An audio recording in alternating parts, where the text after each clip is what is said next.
Nanded airport police station हुदूद में वाक़े बजरंग नगर में 4 शरपसंदों की जानिब से एक नौजवान पर जानलेवा हमले का संगीन मामला सामने आया है। इस मामले में मुतासरा नौजवान इमरान तांबोली ने मीडिया नुमाइंदों से बात करते हुए अपने साथ पेश आए वाक़े के बारे में कुछ इस अंदाज में मालूमात दी। सर देखो, ये घटना 7 तारीख की रंग पंचमी के दिन की है। मैं सुबह 7 बजे से जोमेटो पे ऑन ड्यूटी था। 3:37-38 का वक्त है। जो यमजम के पास ग्लोबल स्कूल के पीछे बजरंग नगर बोल कर है, वहाँ का एक ऑर्डर था। जो ऑर्डर डिलीवर करने गया, ऑर्डर डिलीवर करने के बाद जब बिलिंग करते हैं, बिलिंग करते वक्त 1-2 मिनट लगते हैं, कभी नेट नहीं रहता, ऑर्डर डिलीवर करना पड़ता है ऑनलाइन। उसी में मैं बिज़ी था कि 4 लोग वहाँ पर आए और लाल टी शर्ट मुसलमान का बच्चा यहाँ पर क्यों आया, लाल टी शर्ट क्यों पहना, ये निकालो बोल के वहाँ से बात करते हैं। और मुझे कुछ मौका नहीं मिला और मेरे पे जानलेवा हमला करे। और हमला करने के बाद मैं खुद के बचाव की कोशिश करने में था तो मेरी गाड़ी गिर गई पैर पर। बाद में उन्होंने ईंट पत्थर से पथराव करे। उसके बाद मैं ज़ख्मी हो गया और इमरजेंसी टीम को कॉल करा मैं। उसके बाद वो घर वाले वहाँ पर थे जो मौजूदा हालात में जिस यहाँ पे ऑर्डर दिया मैं, उन्हीं लोगों ने मेरी मदद करे और उन लोगों को थोड़ा भगा दिए। लेकिन ज़ख्मी हालत की वजह से मैं वहाँ पे कुछ कर नहीं पाया। उसके बाद हमारे टीएल जो है जोमेटो के, उन्होंने वहाँ पर आए। मौजूदा हालात में मुझे एम्बुलेंस में हॉस्पिटल लेकर गए और हॉस्पिटल ले जाने के बाद उसके बाद मुझे पता नहीं, मैं बेहोश था। हाँ, मैं हॉस्पिटल से जब 7 बजे के करीब डिस्चार्ज होने के बाद विमानतल पुलिस स्टेशन के अंदर जाकर तकरीबन आधा घंटा वेट कर कंप्लेन दिया हूँ। उन्होंने बोले 2-3 दिन के बाद कॉल करके आपको बुलाएंगे और मामले की तहकीकात करेंगे। अभी तक तो कोई कॉल नहीं आया पुलिस स्टेशन से। देखेंगे अभी पुलिस प्रशासन क्या करती है। नहीं, सिर्फ मैं एक लेखी कंप्लेन लिया उन्होंने और उन्होंने बोले 3 दिन बाद आपको बुलाएंगे बोले। जी, मेरी तबीयत ठीक नहीं होने की वजह से मैं अभी घर से बाहर ही नहीं निकला। हॉस्पिटल से घर पर थोड़ा छोटा मोटा ट्रीटमेंट चल रहा है घर पर। तो अभी आज नहीं तो कल जाऊंगा। उन्होंने खुद से तो फ़ोन नहीं लगा पुलिस स्टेशन से। यही हम रात में 1-2 बजे तक ऑर्डर देते हैं, अभी तक कुछ नहीं हुआ। लेकिन ये हालत की वजह से थोड़ा मुझ में और हमारे कुछ साथियों में खौफ है कि अब आगे कैसा होना चाहिए। कि अकेले हम जाते हैं, वक्त बे वक्त हम लोगों को खाना पहुंचाते हैं, ये ड्यूटी है हमारी। हम हमारी ड्यूटी अच्छी तरह से निभाने की कोशिश करते हैं। लेकिन इन लोगों की ऐसी वजह से मुझ पर थोड़ा एक खौफ मंडरा रहा है कि आगे हम आगे घूमेंगे, हमारे साथ क्या होगा। इमरान तांबोली पर हुए जानलेवा हमले के 3 दिन बाद भी मुलजिमीन के खिलाफ कोई कार्रवाई क्यों नहीं की गई, इस बात को लेकर पुलिस इंतजामिया की खामोशी पर उठाए जा रहे सवालात के जवाब जानने के लिए एयरपोर्ट पुलिस स्टेशन के पीआई साहेबराव नरवाड़े से राब्ता करने पर उन्होंने मीडिया नुमाइंदों से बात करते हुए कहा कि बजरंग नगर में इमरान तांबोली पर हुए जानलेवा हमले के मामले में शिकायत दर्ज कर ली गई है और 4 मुलजिमीन की शनाख्त भी हो चुकी है और उनमें से एक मुलजिम को गिरफ्तार कर लिया गया है और बकिया तीनों की तलाश जारी है। 7/3/2023 रोजी सायंकाळी झोमॅटोचा एक कर्मचारी इमरान तांबोळी बजरंगनगरमध्ये जी ऑर्डर होती ती देण्यासाठी आला होता। त्या दिवशी होळी असल्याने 3-4 अज्ञात मुलानं त्यांना मारहाण केली। त्या संदर्भात इमरान तांबोळी यांची तक्रार दाखल केली। आज रोजी एकाला ताब्यात घेतले व तिघाचा शोध चालू आहे। सर्वांचे नाव निष्पन्न झाले। कोणी अशी अफवा पसरू नये की आम्ही कायदेशीर तक्रार घेतलेली आहे।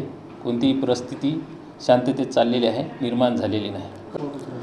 मॉब लिंचिंगबाबत कोणताही विषय नाही, ही अचानकपणे घडलेली घटना आहे, त्याच्यामुळं काही प्रॉब्लेम नाही। जोमेटो डिलीवरी बॉय के हैसियत से काम कर रहे इमरान तांबोली के साथ पेश आए इस हमले की वारदात के मामले में वीडियो सोशल मीडिया पर वायरल होने के बाद मुख्तलिफ सियासी और समाजी तंजीमें भी आगे आई है और पुलिस इंतजामिया से नुमाइंदगी कर रही है। इस मामले में वंचित बहुजन अघाड़ी के रियासती तर्जुमान फारूक अहमद ने अपने साथियों के साथ एक वफद की शक्ल में एयरपोर्ट पुलिस स्टेशन के पीआई से मुलाकात की और उनसे ये मुतालबा किया कि इमरान तांबोली पर हुए जानलेवा हमले की आला सतही जाँच की जाए और इसमें मुलविस तमाम मुलजिमीन पर सख्त से सख्त कार्रवाई की जाए।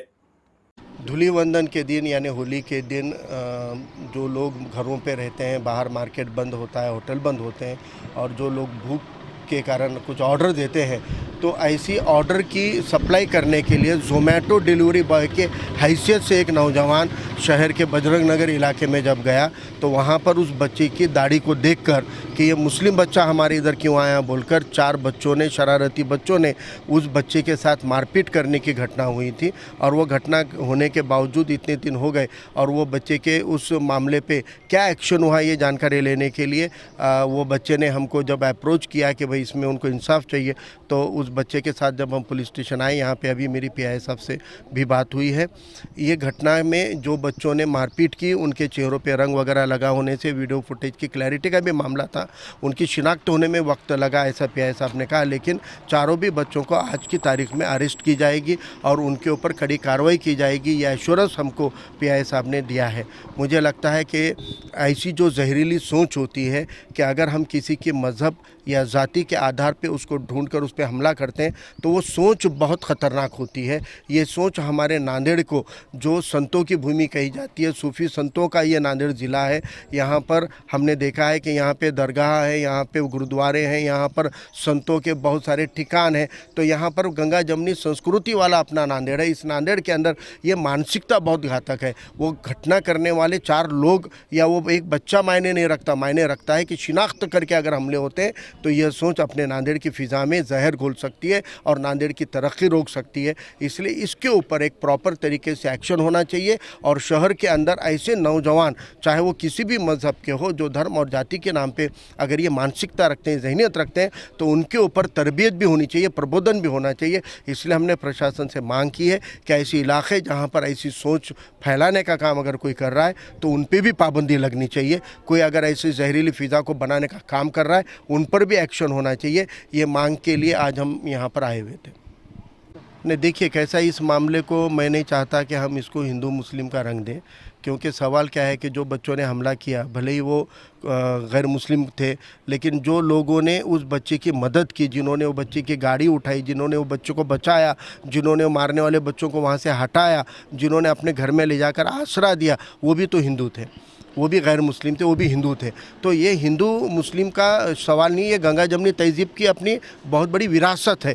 लेकिन मुट्ठी भर लोग होते हैं जो जहरीली फ़िज़ा बनाने का काम करते हैं, इसलिए उन लोगों के ऊपर कोई ऐसी कड़ी कार्रवाई होनी चाहिए, उनको बहुत ईजीली नहीं लेना चाहिए। इस मामले को खाली मारपीट का मामला नहीं बनाते हुए इसको दंगा भड़काने की साजिश जो लोग करते हैं उनके तहत इसके ऊपर कार्रवाई होनी चाहिए, ताकि आइंदा हर एक को लगे कि ऐसी अगर हरकत हम करेंगे तो इसी हरकत से कानून का शिकंजा हमको कसकर वो अंदर डाल सकते हैं। एक खौफ कानून का उनके जहनों में होना चाहिए। यह हमारी आज सबसे बड़ी मांग तो वो थी कि ऐसी जहनीत के ऊपर हमको काम करना चाहिए।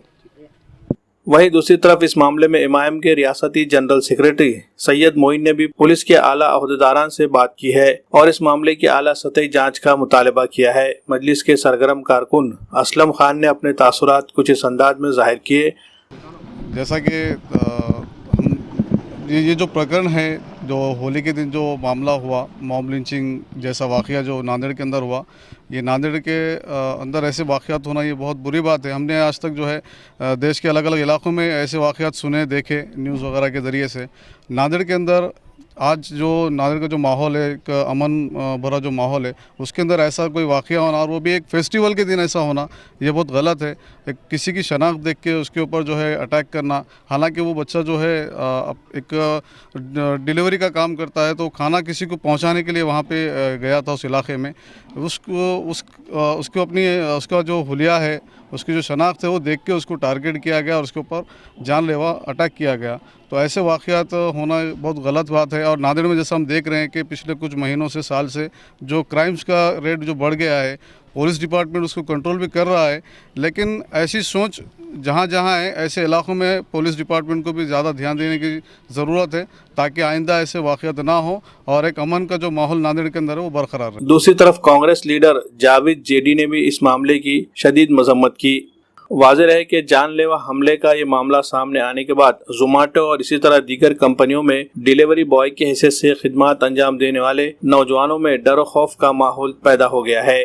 नांदेड़ शहर के फर्नीचर मार्केट का एक बड़ा नाम मदीना फर्नीचर पैलेस। जी हाँ, यहाँ आपको मिलेंगे एक से बढ़कर एक बेडरूम सेट, जिसमें हाइड्रोलिक पलंग जो कलर और डिजाइन में खूबसूरत और मजबूत, प्रीमियम और डिलक्स क्वालिटी के साथ, बेड के साइज में आरामदायक मैट्रेस, शानदार अलमारियाँ जिसमें जदीद तर्ज के सेल्फ और लॉक सिस्टम, सिंगारदान जिसे आपकी तमाम जरूरतों के मुताबिक किया गया है तैयार, मियारी सोफा सेट जो लिविंग रूम की खूबसूरती में करें इजाफा, सोफा कम बेड जिसे बैक वक्त बेड और सोफे के तौर पर जरूरत के मुताबिक किया जा सकता है इस्तेमाल।